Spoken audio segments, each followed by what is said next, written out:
Hey friends, and welcome back once again to Trying To With Leah. As this channel keeps evolving, I just want to say thank you to the people who are showing up here every single week and consistently putting in the effort on themselves. If the entire world cared as much about becoming a better person as you guys do, we would be living in a much better place. This channel is all about understanding the importance of constant personal growth and perspective shifts that help you heal and learn from your current and your past experiences, and ultimately help you live your life in a much more present and joyful and positive way. Over the past few years, I've transformed my physical, mental, and emotional well-being. I've evolved as a person, and I've dedicated myself to building the kind of self-love that sustains me regardless of what life throws my way. So if you are interested in learning to evolve from life's challenges and use your experiences and intentions and actions to shape yourself into the person that you've always wanted to become, I hope you're going to find a loving home here. And can I just say that anyone who actively seeks out ways to improve themselves deserves applause. Seriously, take a moment and be proud of yourself for even doing this, because this is hard freaking work. Even when you're trying your hardest to grow, and even when you're doing all the right things, sometimes it still feels like life just pies you in the face. And you're left wondering why. Why is this happening? But one thing that I've learned over the years is that there really is a reason for every season. But the hardest part is that you normally don't see that reason until you are much, much farther down the road. And I believe that that makes the present so much more important, because really all we have is right now. So today I wanted to talk about recognizing the patterns in your own life. Now, I don't claim to be any kind of expert on pattern recognition or anything like that, although I am pretty good at those attribute elimination puzzles or whatever they're called. But more importantly, I've spent a lot of time thinking about the biggest moments in my own life. The traumatic ones and the devastating ones and the happiest ones and the most challenging ones. But especially the moments where I feel like everything that I had built just crumbled around me, and now I'm left standing in the middle trying to figure out how to rebuild. I've talked before about rebuilding your life and yourself, but I think there's always a new perspective to be learned, a new way that things can be said that's going to affect somebody differently.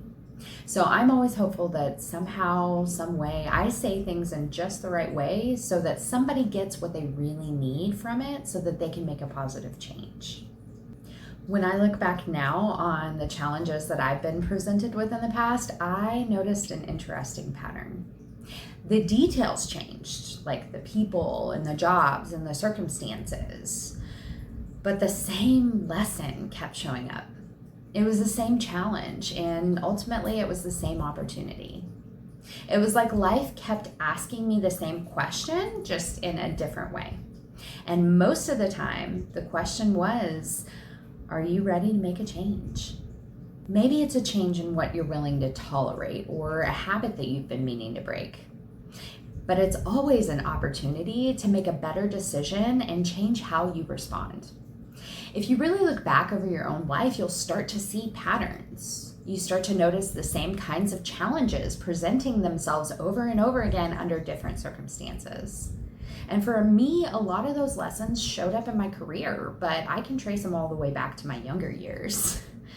Most of them were a question of recognizing my own value, but they were pretty much always where Murphy's Law seemed to kick in. There were moments that forced me to stop and to reevaluate and say, maybe I need to rethink how I behave or how I'm interpreting this. Maybe this isn't actually healthy for me, or maybe this person doesn't actually want what's best for me. Maybe I know that I'm worth more than this and I need to stick up for myself. One of the biggest patterns that I discovered within myself was this kind of overwhelming belief that I have to do everything all by myself. Every single time that my life fell apart and I felt let down yet again, my first thought was, great, Now I have to fix it. Now I have to figure it out and carry it all alone. And while I absolutely know that I am capable of doing hard things and pulling up my bootstraps and dealing with whatever's in front of me, help is nice. And then I also realized I shouldn't have to carry everything alone. Nobody should. And I think a lot of that came from being disappointed and let down when I was younger, because I learned that people were not always dependable, and especially in the moments when you need them most. So I just stopped depending on people. I convinced myself that the safest option was just to rely only on myself. But after so long of neglecting myself and focusing only on others, I started only looking to them to tell me if I was doing enough and not asking that question of myself. It's kind of like I was bending over backwards and saying, is this low enough? You know, my back's about to snap, but is it low enough? Because I can probably go lower, you know? And it was just a vicious cycle. I think it was almost like a cry for help, because I wanted somebody to notice and say, hey, Leah, you've done more than enough to be proud of yourself. But breaking out of that cycle has probably been one of the most freeing things that I've ever done. So I feel like it's my calling to help share my story with other people and help them do it too. Because now I can move differently and I have discernment. I don't blindly trust anymore, like the young, gullible version of me, but I also don't automatically assume that everybody's going to let me down, you know, like that wounded, reactive version of me. And I do still try really hard to extend grace to other people when I feel like they need it, because I needed a crap ton of grace while I was growing. I think that so many of us build these little prisons for ourselves inside of our own minds, and they're made out of worry and fear and doubt and old beliefs and old experiences and old stories that we've been telling ourselves for years.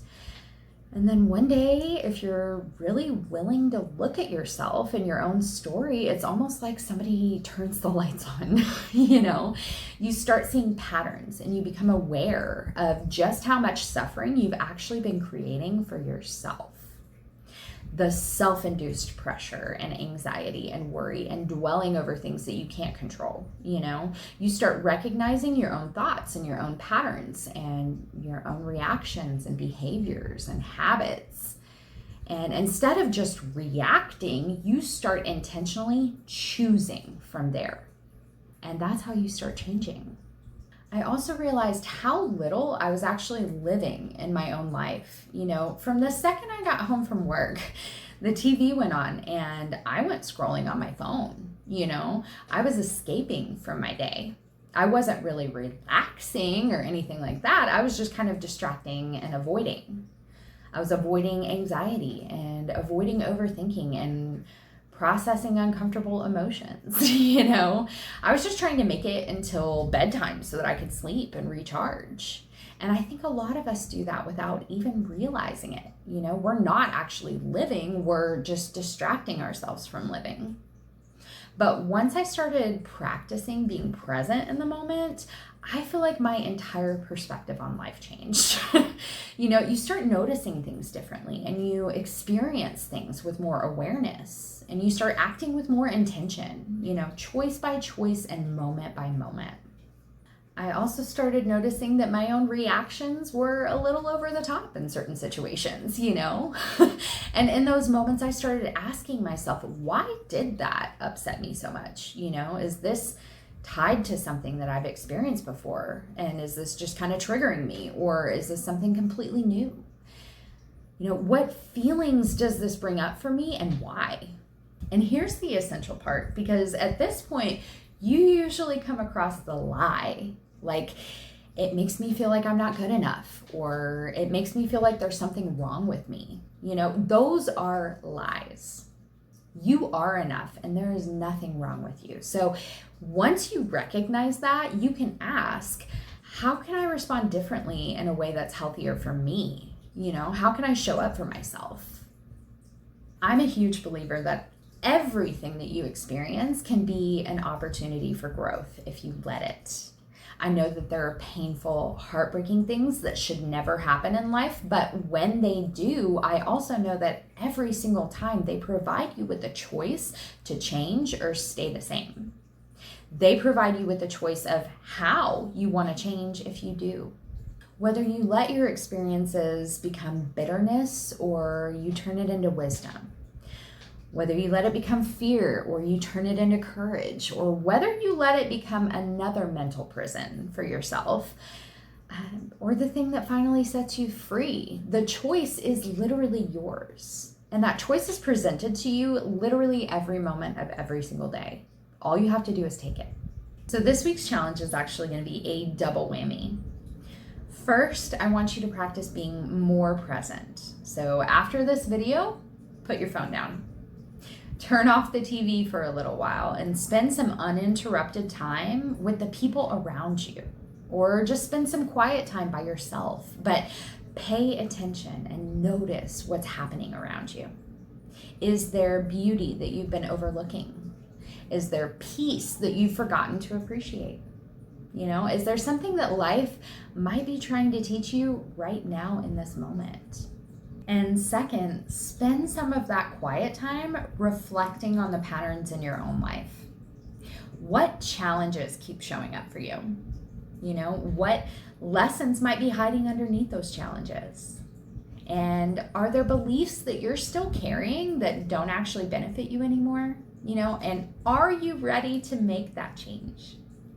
Because I truly believe that the more you understand yourself, the better prepared you are to make decisions for yourself in the future. So if you've noticed a pattern in your own life that completely changed the way that you see yourself or the world around you, I would genuinely love to hear it. So leave it down in the comments because I do read every single one. Thank you guys so much for being here, and I'll see you all next week.